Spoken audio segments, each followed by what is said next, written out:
Vous écoutez Europe 1, il est 9h30. Le journal des médias avec Thomas Joubert. Bonjour Thomas. Bonjour, à la une ce matin, Maïté Nabir-Rabin se justifie mais ne s'excuse pas après sa remarque sur les idées du Front National. Laurent Ruquier, le journaliste Claude Askolovitch s'écharpe sur Twitter et l'animatrice Estelle Denis en route pour D8.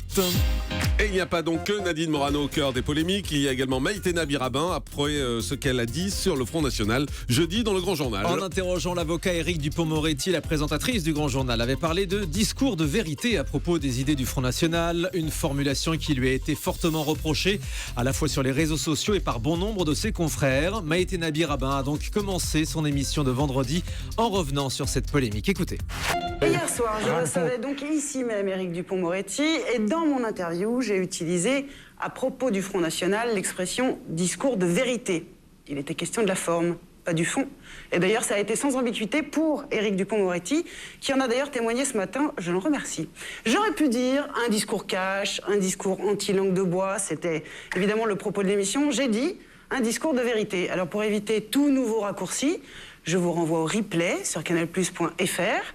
Et puis je remercie beaucoup mes confrères. Merci à vous de suivre avec autant d'attention notre émission.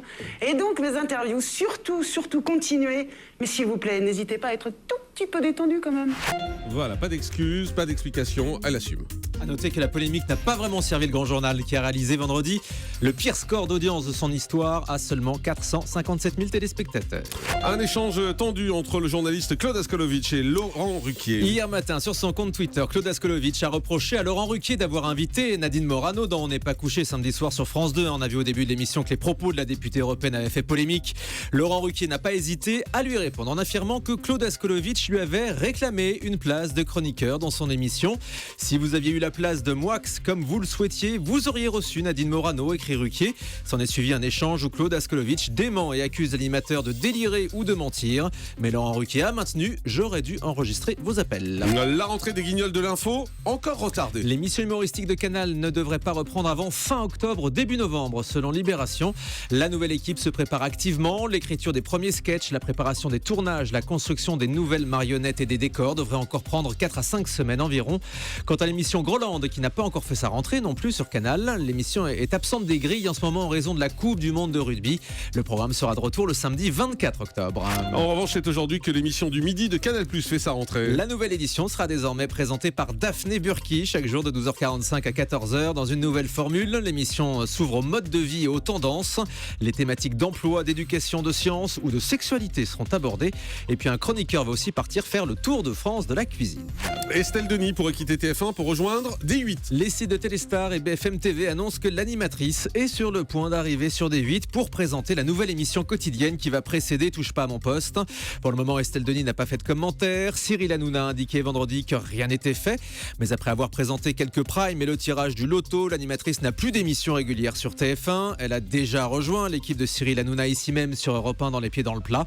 Cette future quotidienne de D8 serait programmée vers 18h et parlera de l'actualité people et médias. Donc voilà, et il faut noter que c'est Cyril Hanouna qui produit le Princesse. C'est pour ça qu'il a commenté cette annonce d'arrivée. Patrick Pelou annonce à son tour qu'il quitte Charlie Hebdo. Le médecin urgentiste estime qu'il n'apporte plus rien au journal. Je m'en irai sans tambour ni trompette en début d'année prochaine, a-t-il expliqué sur raté, la radio. sans tambour ni trompette. Oui, c'est vrai qu'on en parle beaucoup pour le coup.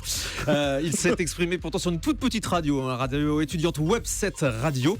Patrick Pelou a affirmé ne plus avoir le courage de continuer désormais chaque semaine. Une annonce qui intervient alors que le dessinateur Luz a aussi annoncé son départ pour la semaine prochaine. Et puis aux États-Unis, un acteur de la célèbre série Madame est servie, vous vous en souvenez, c'était il y a quelques années à la télé. Eh bien, il a annoncé ce week-end qu'il était séropositif. Danny Pintora, 39 ans, incarnait le petit Jonathan dans la célèbre sitcom Madame est servie. Invité d'Oprah Winfrey ce week-end à la télé américaine, le comédien donc racontait qu'il était séropositif depuis 12 ans maintenant. On termine avec le chiffre du jour. 250 millions d'euros, c'est le chiffre avancé par BFM Business concernant le contrat de production de Cyril Hanouna à D8 pour les 5 prochaines années.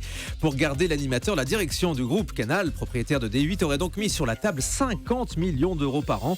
Son précédent contrat de production s'élevait à 19 millions.